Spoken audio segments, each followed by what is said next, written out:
Voilà. Donc on est basé à Saint-Louis, là, à 25-30 km d'ici, où on a notre site historique.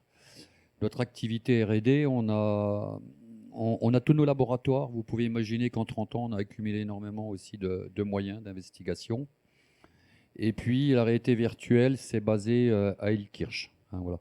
À savoir que les activités, donc c'est une vingtaine de personnes, les activités comme la métrologie qu'a lancé une Alsace Métrologie et la réalité virtuelle, ce sont les activités qu'on a mis en place à la demande de la région d'Alsace, qui voulait prendre de l'avance sur ces nouvelles innovations. Hein, voilà. Et puis on est membre de l'Institut Carnomica, où je crois qu'il y a des membres éminents ici. Hein, voilà. Donc l'Institut Carnomica, c'est un regroupement d'une quinzaine de laboratoires et de 600 chercheurs, un petit peu l'excellence de la recherche française autour des matériaux. Et on peut se revendiquer de ce label. Voilà. L'année dernière, j'ai fait, je sais pas, peut-être que vous n'y avez pas tous assisté, j'ai fait une conférence pour expliquer quelle était la problématique du contrôle aspect dans le monde industriel. J'ai voulu le résumer et puis après vous montrer des exemples, nos dernières réalisations, pour vous montrer que c'est quand même du high-tech, mais qu'il n'y a rien d'impossible. Hein, voilà. Bon, il faut savoir qu'aujourd'hui, 90% des contrôles dits qualité sont encore faits par des humains dans cette partie de l'Europe qui est plutôt pas en retard. Hein. Donc, beaucoup de contrôles visuels et aussi du contrôle tactile ou ce qu'on appelle dans le monde de l'automobile le paluchage. Hein, voilà. Excusez-moi. Donc, ces personnes, elles vont chercher, j'ai mis un petit panel de défauts, elles vont chercher souvent des bosses, des creux, des déformations, j'ai donné des exemples, des projections, des rayures. Souvent, les rayures, ça c'est quelque chose qu'on chasse beaucoup. Et puis, des brossages. Voilà.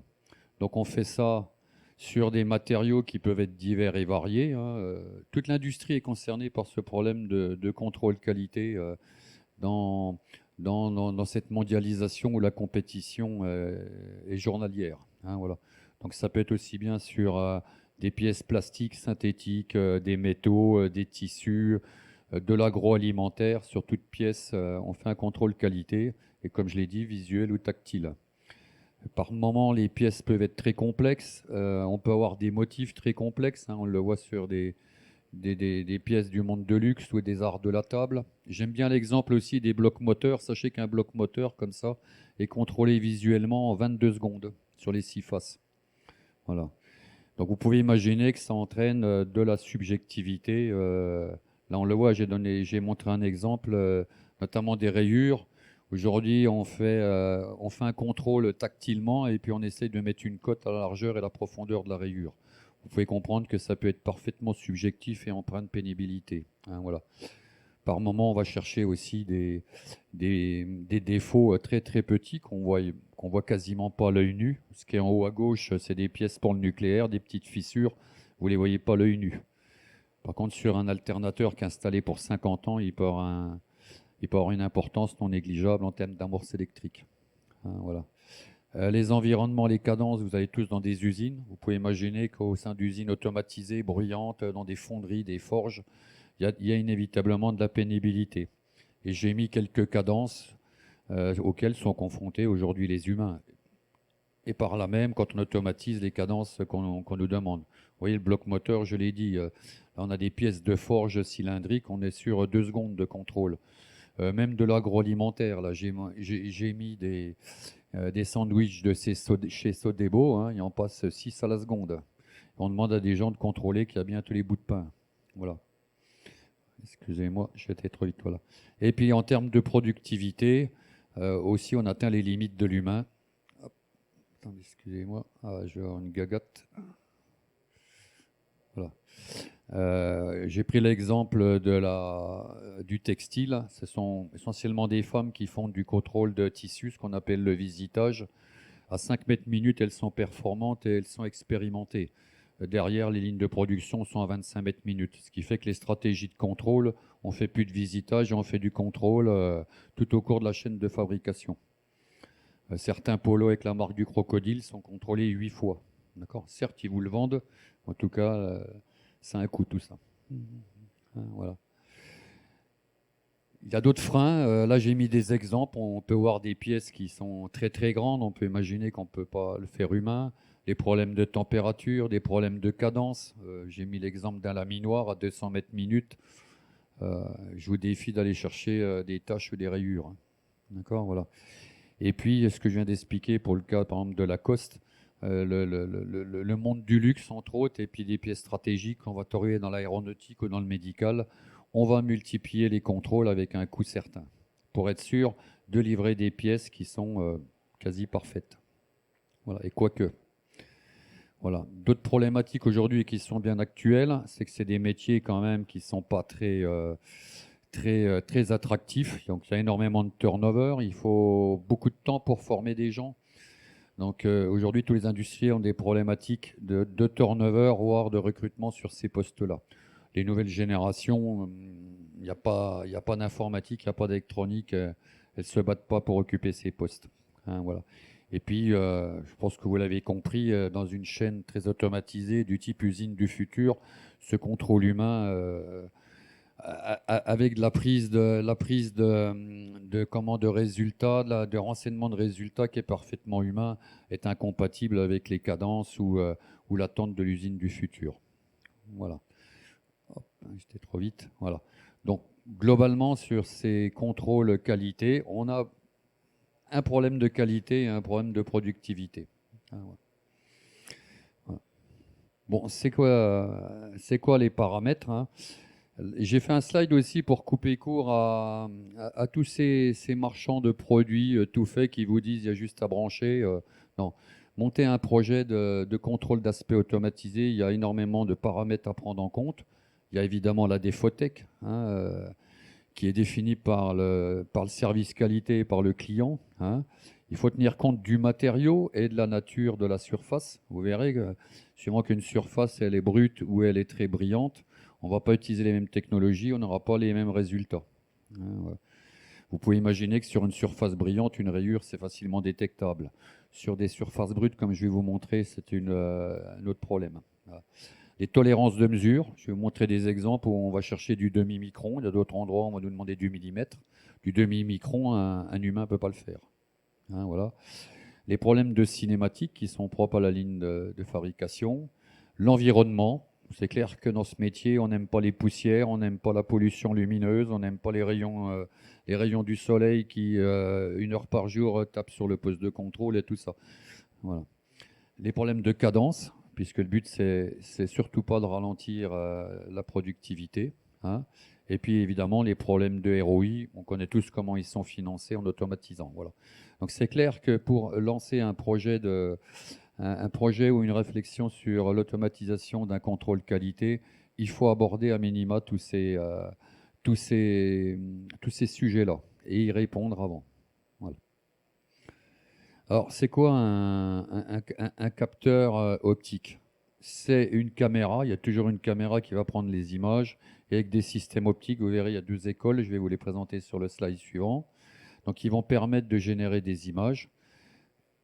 Sur ces images, on va appliquer des algorithmes où on commence à poindre, à utiliser, mais je dirais on y va doucement quand même, des réseaux de neurones ou de l'apprentissage automatique, et puis de l'informatique qui met tout ça en branle, hein, voilà. Donc on génère des images, dessus on applique des formules mathématiques, et un ordinateur met tout ça en musique. Voilà, ça c'est un capteur, pour moi c'est le principe d'un capteur. Une partie hard et une partie soft. Voilà.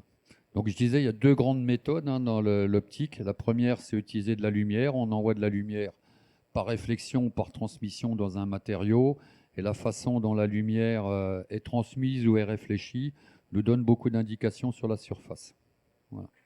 La deuxième méthode, c'est ce qu'on appelle la projection de pattern. En fait, on va projeter des motifs géométriques qui sont passés en métrologie, qui sont quasi parfaits. On connaît beaucoup la projection de franges, mais on peut travailler sur des quadrillages ou des cercles cylindriques et tout ça, hein, voilà.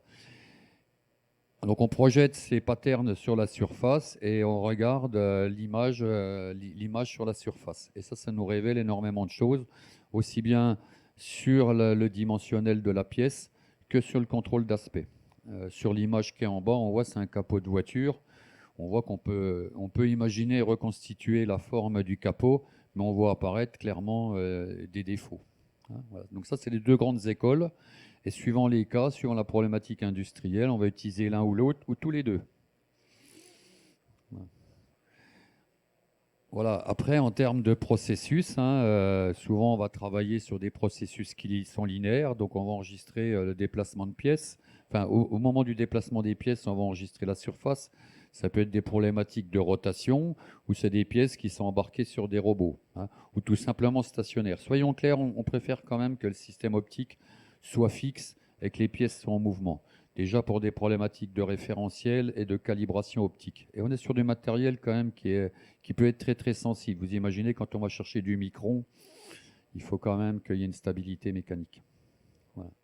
En termes de contrôle commande, donc on a un capteur avec un ensemble optique et un PC. Un automate, même les automates les plus sophistiqués du marché ne permettent pas de faire des calculs. Hein. Voilà. Donc on utilise bien des PC industriels. Nous, personnellement, on utilise des PC canadiens qui sont dédiés à l'optique. Hein, voilà. Ces PC vont être intégrés dans une armoire d'automatisme et vont communiquer via un bus avec l'automate, avec un IHM ou les IHM. En termes de maintenance, on pourra se connecter à la machine via Internet et les robots, MES, serveurs et tout ça. Voilà. Donc le capteur qui est intelligent s'intègre parfaitement dans le processus et peut communiquer. Voilà. Donc on est parfaitement en ligne avec l'usine du futur, ou en tout cas, pour être plus pragmatique, avec l'automatisation de chaînes de production. Voilà. En termes d'élaboration des solutions, il faut être très très vigilant. Chaque cas est bien différent, vous verrez, je vais vous en montrer. Donc nous, on a une rigueur. Il faut que vous, industriels ou partenaires, vous ayez la même rigueur. C'est-à-dire qu'avant de se lancer dans un projet, c'est vraiment de faire des tests en laboratoire sur les pièces avec la Défotech pour faire un choix de technologie, en tenant compte de tous les paramètres qu'on a évoqués avant, notamment de la cadence ou de l'environnement. Voilà. Donc c'est une étape qu'il faut absolument pas zapper, sinon vous prenez tous les risques.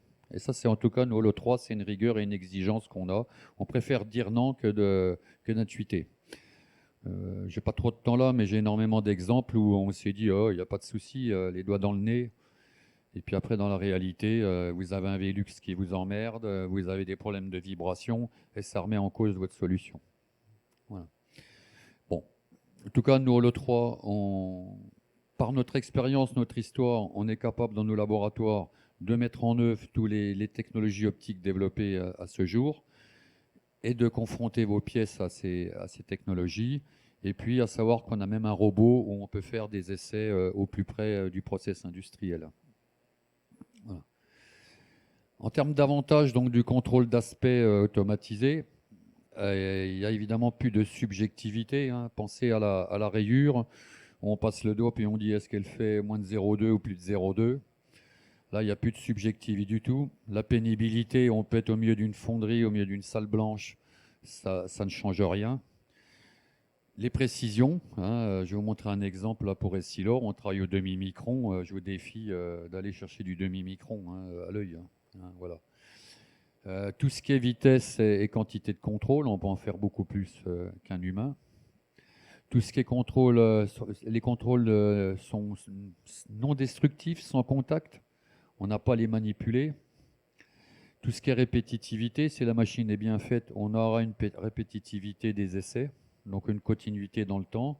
Et puis, dans le cadre de l'usine du futur, on va générer des vraies data, des vraies données numériques qui pourront être exploitées aussi bien en temps réel pour réagir sur la ligne de fabrication qu'en termes de statistiques sur les pièces ou sur les fabrications. Voilà. Et puis des gains de productivité, évidemment. Alors certes, on automatise, on remplace des humains par des machines, mais à un moment donné, c'est quand même un courant qui intéresse les industriels en termes de compétitivité. Voilà. Je vais vous montrer quelques exemples. Donc ça, c'était pour résumer ce que j'avais présenté l'année dernière. Et pour être concret, sans être exhaustif, hein, je vais vous montrer les derniers sujets sur lesquels on a travaillé au Holo 3. Vous verrez, c'est complexe, mais le but, c'est de dire Il n'y a rien d'impossible, hein. On est capable d'aller sur ces solutions très pointues. Et puis, c'est important, et on rentre dans les ROI, hein. Ça, c'est très important. Ça, c'est quand même peut-être le critère le primordial d'un industriel. Voilà. Alors, je ne sais pas si on a le son. Voilà. Je vois pas, là, elle bouge la vidéo, non? Oui. Je vais mettre à côté comme il n'y a pas le son. En fait, ça, c'est un équipement de contrôle de pivot pour Stellantis à Charleville-Mézières. Vous verrez donc les pivots qui sont des pièces complexes et on fait un contrôle d'aspect sur ces pièces. Donc un robot les prend d'un côté, on fait une dizaine de clichés pour couvrir la moitié de la surface. Le robot, vous l'avez vu, il a passé au deuxième robot et on est en train de scanner la deuxième surface. Voilà. On a fait 2 pivots en même temps et on libère. Là, on est sur des cadences de 20 secondes. Avant, c'était un contrôle humain en environnement de fonderie. Les pièces font 8 kilos. Quand vous en prenez une tous les 10 secondes, imaginez la problématique humaine. Voilà. Donc les contrôles étaient faits à volo, voire par échantillonnage. Voilà. Donc ça, c'est une technologie qu'on a développée, qu'on appelle pour l'instant scan 3D. Ça ne veut pas dire grand-chose, il faut qu'on y trouve un nom peut-être plus commercial. Voilà. Donc ça, c'est quand même des projets non négligeables. Ça ne semble pas impressionnant comme ça, mais il y a beaucoup de choses.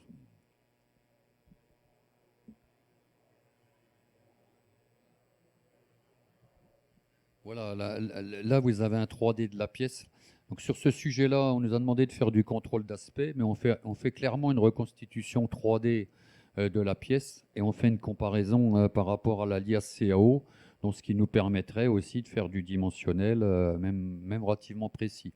Là, on travaille à 1/10 hein, de résolution. Hein, voilà. Donc en tout cas, on fait une comparaison 3D de la pièce parce que certains défauts sont des défauts géométriques. Voilà.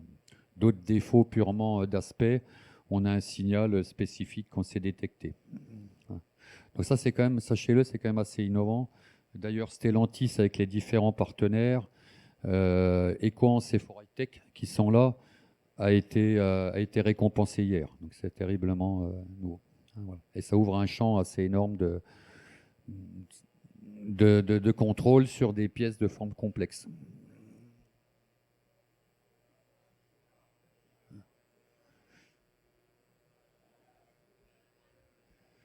Donc là, je vais vous montrer une vidéo qui est très longue. C'est dommage parce qu'il y avait un commentaire enregistré. Donc, comme on a une activité de réalité virtuelle, on a reconstitué en réalité virtuelle un équipement, là, un démonstrateur qui est chez Stellantis à Mulhouse. C'est pour faire le contrôle des caisses avant peinture. C'est-à-dire avant de peindre les caisses, jusqu'à ce qu'avant que ça soit automatisé, il y a jusqu'à 4 ou 5 personnes, notamment pour les gros véhicules, qui viennent palucher l'ensemble de la surface et de façon tactile détectent des défauts. Enfin, c'est un peu ce que je vous ai montré avant, des bosses, des creux, des rayures, enfin tout ce qui va vous embêter quand vous irez acheter une voiture neuve chez Peugeot ou chez Renault. Hein, voilà. Voilà. Ils passent une voiture tous les 56 secondes, 6 secondes, tous les très grosses, hein, comme les DS7. Voilà. Et le but, c'est vraiment d'automatiser ce contrôle. Voilà. Donc on passe tous les différents modèles qui sont fabriqués à Mulhouse, je crois 5 ou 6 avec les variantes, plutôt que variantes comprises. Et à savoir, si je m'en excuse à le commentaire, on utilise 2 technologies, le visible, et ce qui est très innovant, on a utilisé de l'infrarouge, parce que là les tôles sont très très mates, ne réfléchissent quasiment pas, mais en utilisant certaines longueurs d'onde d'infrarouge, aussi bien dans la source émettrice que les caméras, on arrive enfin, les surfaces sont vues brillantes. Voilà. Donc en travaillant dans l'infrarouge, on est capable d'aller chercher tout ce qui est rayures ou défauts de ce type. Et dans le visible, on est capable d'aller chercher tout ce qui est plutôt bosse et creux et tout ça. Hein, voilà. Donc là, jusqu'à maintenant, là, que les gens donc, font du paluchage. Quand ils détectent un défaut à la main, ils mettent un coup de marqueur. Et le poste de retouche derrière tient compte de cette trace au marqueur et du signe cabalistique qui est mis. Vous verrez un peu plus loin, là. Maintenant, on envoie directement sur des écrans au service retouche localiser quel type de défaut ils ont à reprendre. Donc ça, c'est un démonstrateur qu'on vient de finir et on commence à discuter pour son déploiement sur d'autres usines de Stellantis. Voilà. C'est tout le côté infrarouge qui est terriblement innovant. Voilà. Donc, toutes les comparaisons qui ont été faites systématiquement, on fait des essais, on fait des enregistrements et on fait une comparaison avec le travail des humains. C'est clair que c'est beaucoup plus performant. Enfin, en termes de taux de détection, on est bien au-dessus. C'est normal, il n'y a pas de pénibilité. À chaque caisse, la machine, elle est toujours dans le même état. Voilà. Après, pour être transparent, on est un petit peu embêté par les poussières et là, on va mettre en place un algorithme pour différencier les poussières de certains défauts qui nous intéressent parce que, nettement, dans toute l'industrie, il y a de la poussière. Voilà. Ce qui nous permettra... moi, je suis dans des sujets chez des gens comme Arcelor, il y a beaucoup plus de poussière chez Peugeot. Si demain, on a un algorithme pour éliminer les poussières, c'est aussi pour nous un point différenciateur. Si ça vous intéresse, on est sur 2 stands. On peut vous faire entrer en réalité virtuelle dans la machine. Bon, les voitures sont banalisées, c'est normal. On ne les vendra peut-être pas qu'à Peugeot. Ouais. C'est une technologie qui appartient au lot 3. Vous voyez donc les panneaux d'affichage.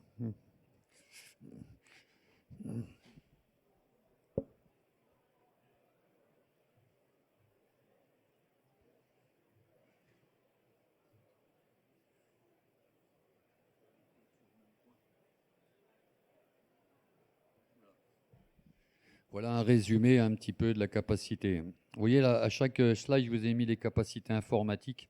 Vous voyez, chaque caisse génère 15 gigas de données. Donc vous pouvez imaginer que c'est considérable à traiter.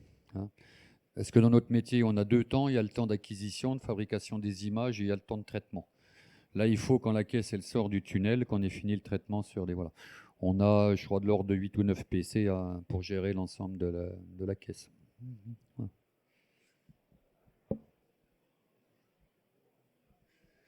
Je vais vous montrer encore un autre exemple.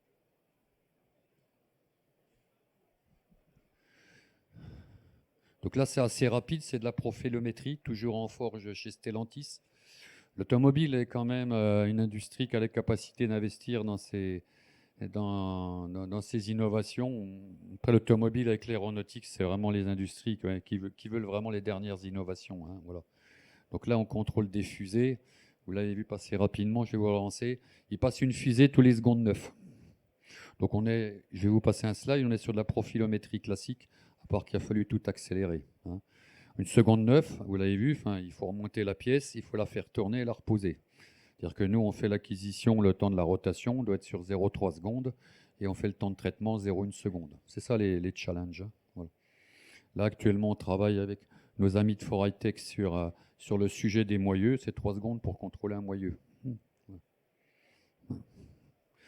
Donc ça, c'est quand même des demandes énormes de l'industrie automobile.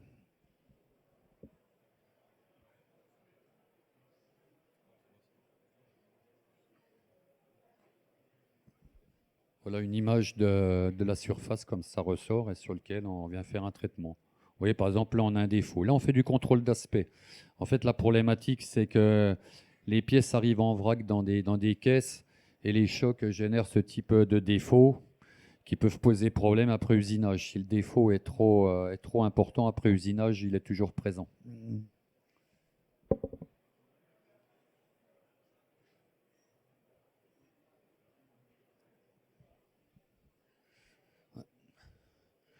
Ça, c'est un autre exemple. On ne fait pas que de l'automobile. Aujourd'hui, le monde du luxe ou du textile est très preneur. Je vous ai montré un exemple juste avant, la phase de ce qu'on appelle le visitage dans le monde du textile, c'est-à-dire le contrôle des rouleaux de tissu, où on va chercher les défauts que vous cherchez lorsque vous allez acheter un habit.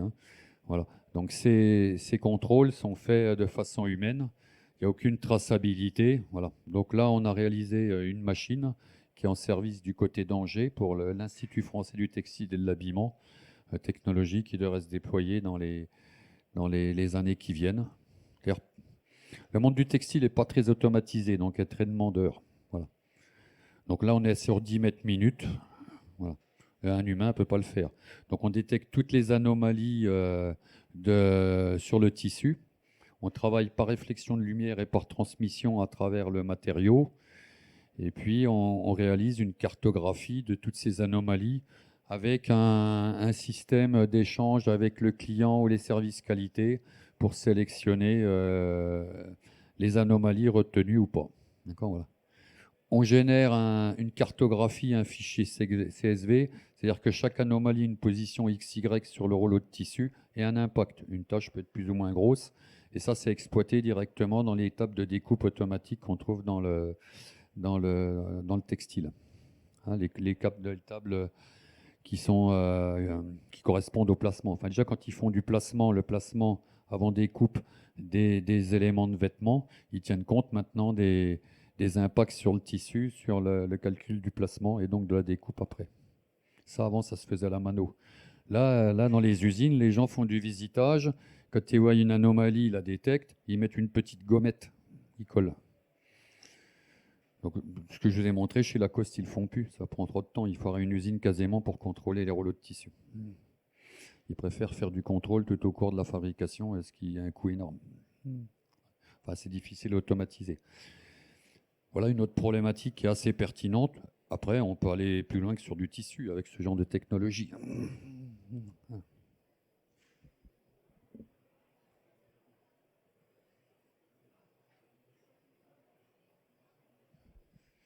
Vous voyez des exemples d'acquisition. Vous voyez les images qu'on a mis en bas, il faut vraiment être expérimenté. Il faut savoir qu'il y a eu des études qui ont été faites, 70% des défauts ne sont pas vus lors du premier visitage. Ben, imaginez des gens qui passent des kilomètres de tissu dans la journée, ça peut être pénible en effet. Autre exemple, c'est ce que je vous ai évoqué, je peux donner leur nom, hein, c'est les fabricants de verre et de lentilles. Là. Donc on a réalisé un équipement pour faire un contrôle dimensionnel de lentilles. On travaille à un demi-micron. Voilà. Donc on leur a livré le démonstrateur et on devrait, là, à partir de l'année prochaine, commencer à déployer cet équipement de contrôle en ligne. Là, on est dans l'histoire et le savoir-faire de l'E3. Un autre exemple, c'est des contrôles de bielle là, pour un célèbre fabricant de tracteurs de couleur verte. Hein, voilà. Donc on va aller chercher toutes sortes de défauts. On retrouve un petit peu les problématiques des pivots. Ils ont des problèmes d'oxydation. Là, je vous ai montré quelques exemples de la défautech. On n'est pas sur les mêmes cadences que l'automobile. Les tracteurs, on en sort moins, mais les pièces sont quand même complexes, plus grosses et tout ça. D'autres exemples, ça c'est les arts de la table. On est sur, c'est des assiettes en fait très très haut de gamme, hein, en céramique. À gauche, on va chercher des défauts d'aspect, vous voyez des rayures et des problèmes de traitement. Puis à droite, on regarde la répartition de revêtements qu'ils ont mis dessus. On voit qu'on a réellement des problèmes de répartition. Là, on est dans le domaine du luxe, un contrôle humain, et sur des pièces qui coûtent très très cher. Donc, ils se refusent de mettre sur le marché des pièces avec le moins de défauts. L'agroalimentaire aussi, là, ça c'est pour un industriel le long du Rhin qui fait des co-aliments, des composés. C'est pas du sucre, hein, mais ça ressemble un petit peu à ça. C'est des éléments naturels. Je les ai mis à gauche pour que vous imaginiez la taille des granulés. Et dans les granulés, on cherche d'une part des impuretés et des granulés qui auraient pu être qui ont eu des problèmes de fabrication. Ça apparaît sous forme des cuissons qui sont mal faites. Voilà. Là, c'est clair, on fait de l'échantillonnage. Dans chaque tonneau de, je crois, de 150 kg, on extrait 3 kg. Et de là, il tire un ratio sur la qualité de la fabrication. L'industrie nucléaire, là, je vous ai montré un exemple. En fait, c'est pour General Electric à Belfort. Là, c'est sur les alternateurs, les nouveaux alternateurs là, de 2 MW. C'est de la recherche de problèmes de découpe. Là, c'est grossi, hein, vous ne le voyez pas l'œil nu, hein, je vous promets. Hein. Là, on a utilisé par exemple de l'intelligence artificielle. Hein, voilà. Parce que ce qui nous semble un mauvais bavurage, sur un alternateur où il passe une énergie énorme et qui est là pour 50 ans, à la longue, ça pourrait créer des arcs et un vieillissement prématuré, voire un courjus dans l'engin. Voilà. Voilà. D'autres exemples, là, une affaire qu'on est en train de réaliser. Pour ceux qui connaissent, dans l'alternateur, les tôles sont empilées, mais d'une façon qui est bien calculée. Le but, c'est toutes les heures ou tous les 2 heures faire une image de l'empilement des tôles et voir si c'est bien vérifié. Parce qu'actuellement, ils font des tournées de 8 heures, ils sont à 2 dans l'alternateur, et au bout de 8 heures, ils passent un contrôleur qualité qui regarde si c'est bien empilé. Si c'est pas bien empilé, il dépile tout, il rempile tout. Et ça leur arrive fréquemment. Donc l'idée là est de faire un contrôle toutes les heures, automatique, pour dire j'ai pas de souci. Là, c'est vraiment varié. Bah, des soufflets de caoutchouc, ça c'est un super exercice parce que si vous avez déjà eu un soufflet dans les mains, c'est pas facile à manipuler, ça part dans tous les sens. C'est un peu comme le textile. Honnêtement, on a appris à nos dépens. Ouais, du tissu, ça se comporte pas comme une tôle, hein, par exemple, ou une bobine, hein. Beaucoup plus difficile à travailler, hein, voilà. Donc des soufflets comme ça, il y en sort un tous les 2 secondes et c'est des femmes qui font un contrôle de rigidité, ils font un contrôle, est-ce que la pièce est bien moulée, enfin, et puis différents défauts. Là, je vous en ai montré quelques exemples. Donc là, le but, il est d'automatiser. Parce ils ont pas trop de rebuts, par contre, ils ont des retours clients et ça coûte très cher. Imaginez faire ça, prendre une pièce comme ça tous les 2 secondes, hein. Là, par exemple, on est obligé d'utiliser pour plusieurs technologies. La difficulté aussi est de manipuler la pièce. Bon, après, je vous ai montré d'autres exemples. Là, c'est sûr. On a dans la région un des leaders mondiaux de la visserie. On cherche des impacts sur des filetages. C'est des pièces quand même de durite de frein. Donc, il ne faut pas faire n'importe quoi. 0,8 secondes, hein, il passe une pièce. Voilà. Donc, on cherche des impacts. Autre exemple, là, on est dans le monde du médical. On est sur des composites. Si vous voyez dans le carré, là, il y a des toutes petites fissures, des toutes petites rayures. Vous ne les voyez pas l'œil nu, hein, je vous promets. Là, la tige, normalement, elle fait 6 mm. Là, elle est grossie. Voilà, là, on est sur des corps de turbo. On cherche des porosités. C'est des problèmes de fonderie.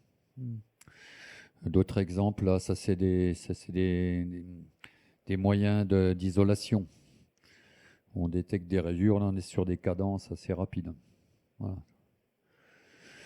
Voilà, je voulais vous montrer quelques exemples pour évoquer que le champ est large. Bon, on a quand même quelques technologies qui nous appartiennent.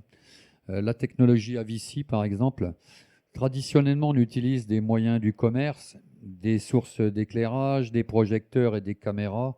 Par contre, là, on a étudié et créé nos propres barres d'éclairage qui nous permettent d'avoir des nappes d'éclairage avec énormément de puissance. Donc, c'est intéressant sur des matériaux qui ne sont pas ou peu réfléchissants. Et puis, on peut piloter la nappe comme on veut, on peut changer de longueur d'onde et tout ça. Enfin, voilà. Donc, c'est une technologie chez nous qui s'appelle AVICI. Et elle a aussi une particularité, c'est qu'on arrive à générer trois couches de data. On va travailler sur l'intensité. L'intensité, c'est l'image elle-même, comme on la voit. On va travailler sur la brillance et on travaille sur le relief. En fait, on génère le relief de la surface. On ne génère pas le relief de la pièce, mais bien de la surface. On est sur la dérivée -2. Voilà. Et si vous prenez cet exemple, qui est le contrôle de disque de frein, si on ne travaille pas sur les 3 couches, on passe à côté de l'ensemble de la défautec. Les 2 premières couches nous permettent d'avoir clairement des défauts de rayures, des défauts d'élévation. Par contre, sur la brillance, oui, on voit parfaitement apparaître les problèmes esthétiques et de rayures. Hein, voilà. Donc ça, c'est quand même un des savoir-faire de l'E3. Je sais que c'est enseigné dans certaines écoles d'ingénieurs en Suisse. Nous, on l'a mis en musique. Voilà. Donc il y a des intérêts sur des laminoirs. Voilà, ça a des intérêts, on discute sur de l'aéronautique. Ça, c'est des pièces aéronautiques, par exemple. Notamment, ils veulent vérifier les bons grenaillages. Ça, c'est des exemples, c'est des pièces plastiques là, pour des équipementiers, des pièces intérieures. Autre exemple, là, on est dans le monde du meuble. Là, on détecte des problèmes de planéité. Voilà. Donc, si vous ne travaillez pas sur le relief, vous ne le détectez pas. Et puis, il y a une autre technologie qui fait un peu l'histoire aussi de l'O3. On a commencé avec Polymop. Là, on est sur la projection de pattern. On a travaillé pour Saint-Gobain sur le contrôle et d'aspect et dimensionnel de pare-brise. Cet exemple est intéressant. Avant qu'on l'automatise, il faisait un échantillonnage et il fallait 1 heure en MMT pour contrôler une pièce comme celle-là. Voilà, aujourd'hui, il faut un contrôle systématique. Voilà. Donc, on a commencé comme ça et après, on s'est dit on va le miniaturiser. Donc, chez nous, ça s'appelle Holomop. Et ça a énormément d'intérêt. Les pièces de plasturgie que je vous ai montrées peuvent être traitées dans ce type de technologie. Hein, on est dans la projection. Donc là, pour la petite histoire, dans le coffret Holomap, on a des écrans. On a des écrans sur lesquels on projette des franges, des carrés, enfin des échiquiers, des patterns, et qui viennent se réfléchir sur les pièces. Et puis on l'a décliné. Chez nous, ça s'appelle Micromap, où on sait aller chercher du nanomètre. D'accord, voilà. Les images que je vous ai mis à droite, c'est un projet qu'on regarde pour faire de la mesure de rugosité. C'est-à-dire qu'on peut aller faire de la mesure de rugosité en ligne. Parce que là, on va être sur des cadences de 2 ou 3 secondes. On est capable de sortir des valeurs de rugosité volumétriques ou surfaciques. Ça n'existe pas aujourd'hui. Voilà. Je vais parler du CETIM. Le CETIM, c'est quand même des gens qui nous ont accompagnés tout au cours de notre histoire. Sur la plateforme Quatrium Grand Est, la COCAM 0 à Mulhouse, on est partenaire officiel. C'est-à-dire qu'ils nous achètent des solutions. Hein. Je positionne le 3 plus comme un prestataire de solutions hein, que de matériel, hein, soyons clairs. Hein. Vous l'avez compris, le matériel est une partie de notre capteur, hein, mais qu'on trouve bien souvent dans le commerce. Voilà. Et notamment, ce que je vous ai montré, le scan 3D, là, il y a un îlot robotisé là, qui est en service, où on utilise justement l'application des pivots de Stellantis. Mais tout industriel peut venir avec ses pièces et on peut lui montrer que la technologie répond à ses besoins. Voilà. On a mis en place Avici et puis au début de l'année, on devrait mettre un équipement avec Micromap et notamment faire de la mesure de rugosité en ligne. Pareil, l'industriel peut venir dans un mode qu'on appelle Tesla, venir avec ses pièces et puis valider avec lui que la technologie est bien au rendez-vous. Voilà. Voilà, si vous voulez en savoir plus, donc on est présent sur le stand C23 là où on a une petite machine pour montrer de la détection de défauts dans des tissus. Vous pouvez amener vos tissus et on peut faire des essais. Si vous êtes prêt à enlever votre chemise, on peut faire des essais en direct. Et puis sur le stand J10, là on a un capteur et on a des pivots. Hein, voilà, on est à votre disposition pour vous montrer tout ça. Voilà. Mes coordonnées, n'hésitez pas, je suis là pour ça. Quelques-unes de nos références. Mais j'aimerais bien avoir un deuxième slide avec autant de références assez intéressantes. Voilà, je vous remercie. On a pris un peu de retard, mais c'était très technique.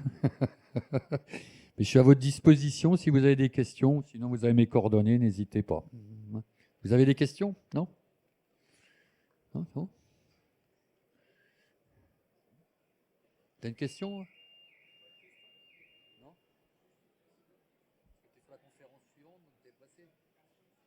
Attends, j'entends rien, excuse-moi.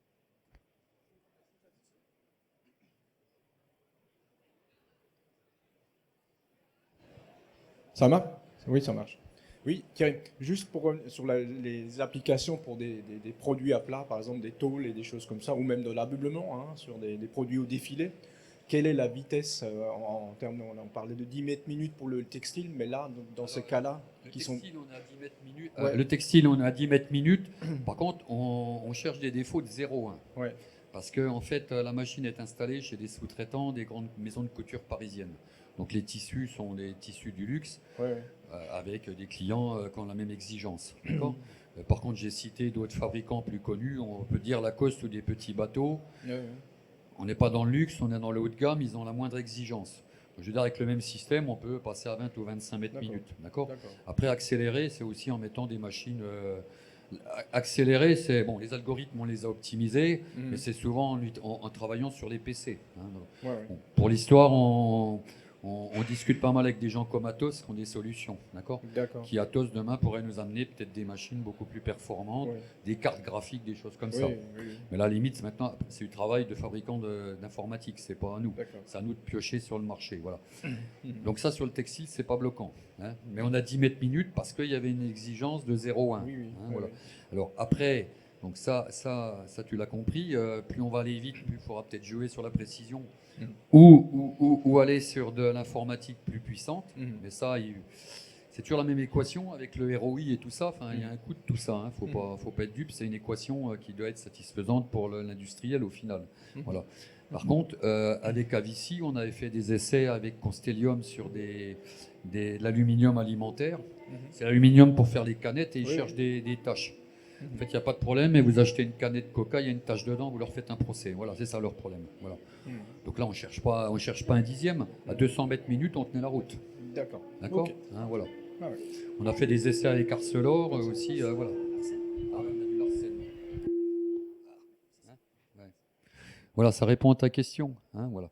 Et après, le 3, on reste une société innovante, on est là pour répondre à vos besoins. Il ne faut pas se tromper, hein, ce monde de la vision, il est très dynamique. On a énormément de confrères, je vais les appeler plutôt des confrères que des concurrents, parce qu'il y a de la place pour tout le monde, il y a énormément de projets. Mais on est vraiment, ce métier en train de se construire. D'accord ? Donc il y a énormément de demandes, et progressivement, on va avoir des solutions sur l'étagère. D'accord ? Il n'y a pas vraiment encore de solutions sur l'étagère. Si, des choses comme Avici et tout ça, mais il faut les adapter. Hein, voilà. Ça répond à ta question, hein, voilà. Hein. Allez-y, hein, n'hésitez pas. Hein. Monsieur là-bas, non? Non? Moi, je suis en train d'empiétrer sur la Oui, conférence suivante. excusez-moi, j'avais une question. Ouais.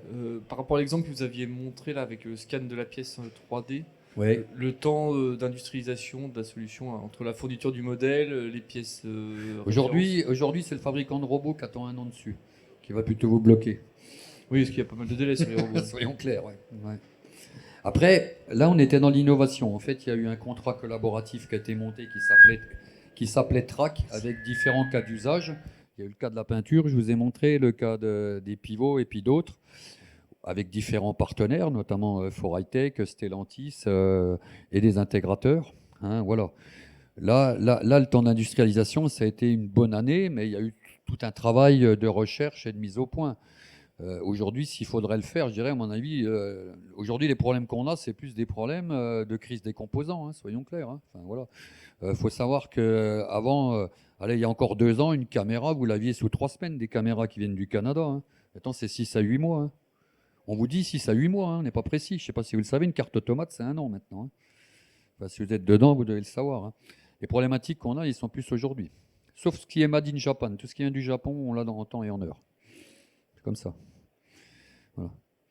Mais si vous êtes intéressé par cette problématique, il y a cette plateforme là qui est au CETIM, hein, où vous pouvez venir avec votre pièce.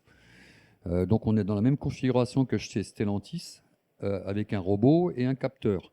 Vous amenez votre pièce, on a fait un système de façon à ce qu'on puisse scanner les bons 2/3 de votre pièce et puis vous montrer les résultats. D'accord ? Voilà. Après, l'industrialisation, elle peut être très très rapide. Bah, je suis à votre disposition, vous en doutiez. Allez-y, non? C'est tout bon? Eh bien, en vous remerciant, et puis normalement, on a un apéro là-bas chez le 3. Hein. On avait des restes de d'hier, n'hésitez pas. On n'a pas tout bu hier. Hein, merci à vous. Voilà.